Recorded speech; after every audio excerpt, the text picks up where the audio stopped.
Well, hi everyone. I'm the Nature Guy and I'm here just outside of the Nature Center, right beside our weather station. You should come see it sometime.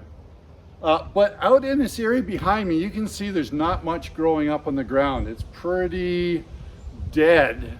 It's been trampled, maybe eaten by the deer too much. You see around at Camp Au we have about 10,000 visitors a year.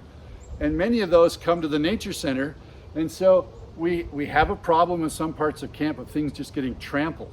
We have trails that we try to keep people on, but of course people want to wander and see all of God's creation. Also, we have a lot of deer in this area and they eat up all the little stuff that tries to regrow. So I wondered what would happen if we fenced off an area like this to keep it from getting trampled and to keep the deer out and to see what would grow up on its own without me planting anything, to see if the forest would regenerate.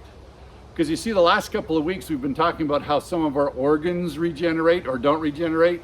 So I wondered about a forest. Could a forest just regenerate on its own? So I'm going to take you to the part that we fenced off and let's see. So here we are. This area looked just like right over there where we were just talking.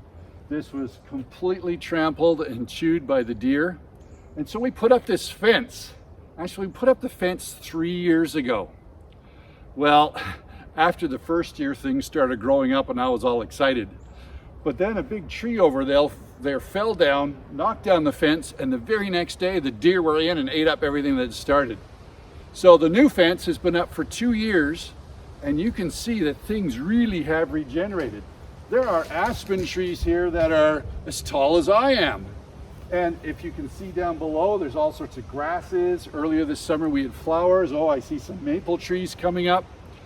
So a forest left alone can really regenerate. In fact, there was a study done just a few miles down the road in the Beale plantation. And maybe next time we'll talk about the Beale plantation, the experiments that Mr. Beale did 100 years ago in the forest in and around Camp Au. But for sure, forest left alone will regrow. Seeds fall down inside the fence and the little plants that grew up didn't get trampled and didn't get eaten by deer, and so now we're growing a new forest. And in other places, the trees that already exist, their roots that are underneath can send up sprouts. And so you have baby trees that are actually really connected to the big trees. And so there's lots of ways a forest can regenerate. So we're hoping that this area here will soon become part of the regular forest at Camp Au. Things will be big enough that the deer can't reach and people won't trample. So it's good if you have a chance, stay on the trail, but I encourage you to wander off. Just be careful where you step so you can take care of the trees at Camp Au. Thanks very much for listening. We'll see you next time.